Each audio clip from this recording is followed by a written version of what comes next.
landscapes on canvas. Her mother, Leah, was a hard-working nurse, and her father, Tom, was a mechanic. They encouraged her to chase her dreams. But life in Willow Creek was not always easy. One morning, Ava woke up to the smell of coffee and the sound of her parents arguing in the kitchen. Their voices were tense, and Ava felt a knot form in her stomach. She quietly crept down the hallway, peeking around the corner to hear them better. "We need to pay the bills, Tom. We can't afford to take risks right now," Leah said, her voice steady but filled with worry. "I know, but Ava has talent," Tom replied. "If we let her join that art competition in the city, it could change everything for her." Ava's heart raced. The art competition was an annual event held in the city, and the winner would receive a scholarship to a prestigious art school. Ava dreamt of attending that school, but money was tight, and her parents were scared of spending what little they had. As she listened to the argument, Ava felt a mix of emotions: frustration, hope, and fear. What if she could do something to help her family? She knew she had to take action, but how? Later that day, Ava met her best friend Mia at their favorite spot under the old oak tree. Mia was always the voice of reason, and Ava needed her advice. "I heard my parents argue about the art competition," Ava said, her voice trembling. "I want to enter, but I don't want them to worry about money." Mia thought for a moment, then suggested, "Why don't we host a small art show? You could sell your paintings to raise the entry fee." The idea sparked a fire in Ava's heart. That could work. But where will we have the show? "We can ask Mrs. Jenkins, the owner of the cafe. She loves your art," Mia replied eagerly. With newfound determination, Ava and Mia rushed to the cafe. Mrs. Jenkins welcomed them with open arms and offered them space for the show next Saturday. Over the next week, Ava painted tirelessly. She captured the beauty of Willow Creek, the blue skies, the colorful flowers, and the laughter of children playing.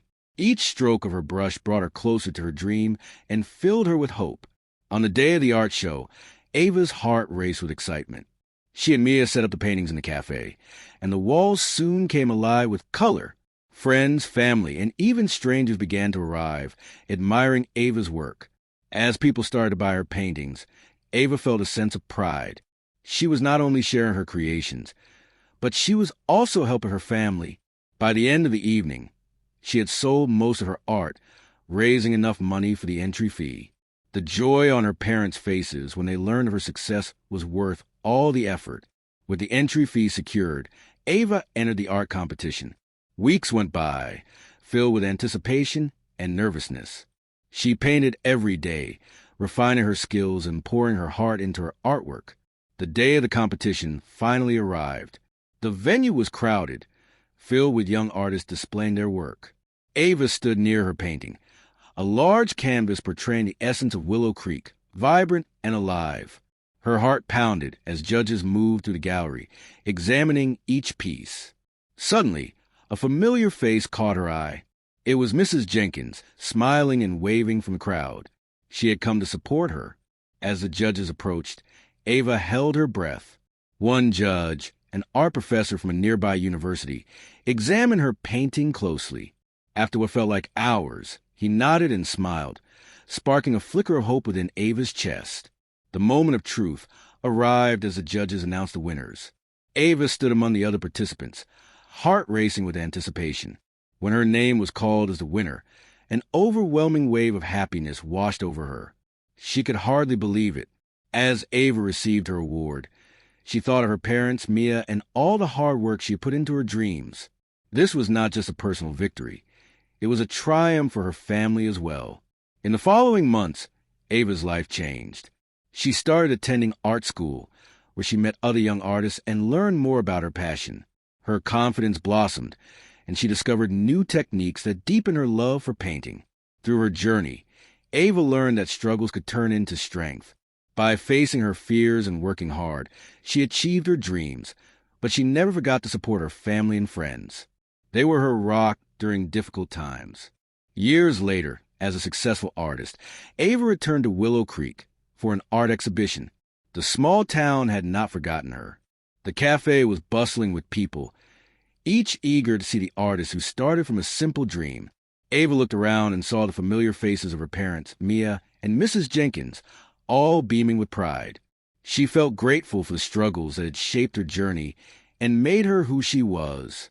Ava walked up to the gallery, where her paintings adorned the walls, telling the story of her growth, determination, and love for her hometown.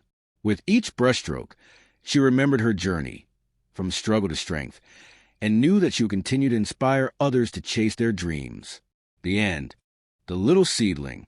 Once upon a time, in a small village nestled beside a vast, shimmering lake, lived a young girl named Alara. She was known for her bright eyes and an even brighter smile, but life had not always been kind to her. Alara lived with her grandmother, a woman whose hands were as weathered as the ancient oak tree in their garden, but whose heart held an endless reservoir of love. Alara's parents had passed away when she was very young, leaving her in the care of her grandmother. They lived in a modest cottage, its walls adorned with colorful paintings Alara had made. But their life was a constant struggle. The soil around their house was barren, making it difficult to grow crops. They often went to bed with empty stomachs, their dreams haunted by the fear of an uncertain future. Despite their hardships, Alara never lost her spirit. She found joy in the simplest things, the chirping of birds, the gentle breeze rustling through the leaves, and the stories her grandmother told her about the magical creatures that lived in the nearby forest. Her grandmother always encouraged her to be strong and resilient, like the little seedling that pushes through the hard earth to reach the sunlight. One day, a traveling merchant arrived in their village. He was a kind-faced man with a twinkle in his eyes. He carried with him a cart full of exotic goods from faraway lands.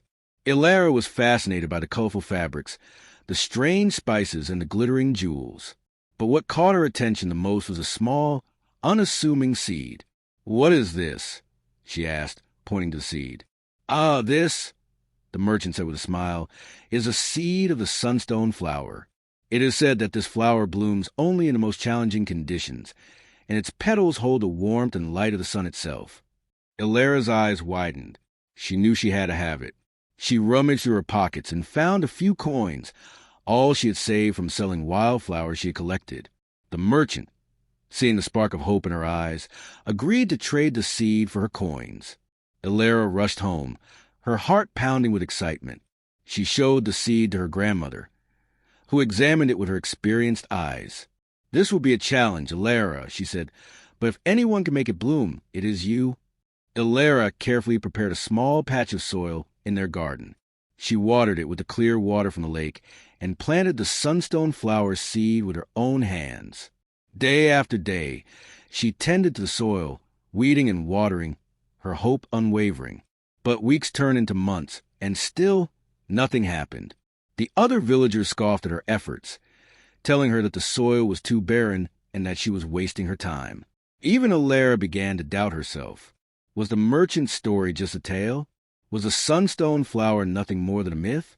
One evening, as she sat beside the barren patch of soil, tears welled up in her eyes. "Why won't you grow?" she whispered to the earth. "We need you. We need your light." Just then, her grandmother came and sat beside her. She put her arm around Alara and said, "Don't give up, my child. Remember what I told you about the little seedling? It doesn't give up, no matter how hard the earth is.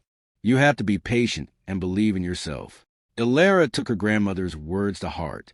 She wiped away her tears and resolved to keep trying. She started experimenting with different ways to nourish the soil.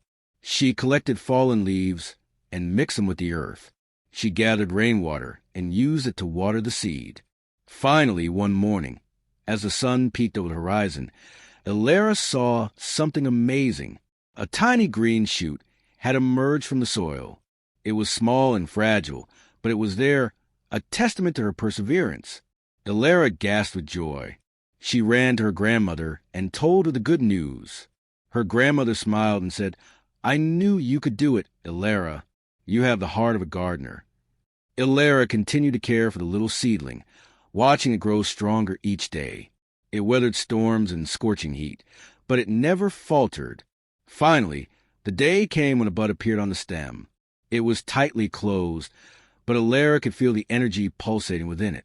The whole village watched with bated breath as the bud slowly unfurled, revealing petals of the most radiant gold. The sunstone flower had bloomed. Its light was so bright that it illuminated the entire village, chasing away the shadows of despair. The villagers were amazed. They had never seen anything so beautiful. They realized that Alara's perseverance had not only brought beauty to their village, but also hope. The sunstone flower's light seemed to revitalize the soil around it. Soon, other plants began to grow, and the barren land was transformed into a lush garden. The village prospered, and the people never forgot the lesson they had learned from Alara and the sunstone flower. Alara grew up to be a wise and compassionate woman. She used her knowledge of plants to help others, teaching them how to cultivate the land and find strength in themselves. She became a symbol of hope for the entire region, a living testament to the power of perseverance and the beauty that can bloom even in the most challenging conditions. And every year, when the sunstone flower bloomed, the villagers would gather around it, remembering the little girl who had taught them that even the smallest seed, with enough love and care, can blossom into something extraordinary. They knew that as long as they held on to hope and never gave up, they could overcome any obstacle and create a brighter future for themselves. The story of Alara and the sunstone flower became a legend, passed down through generations, reminding everyone that even in the darkest of times, there's always the possibility of light waiting to bloom.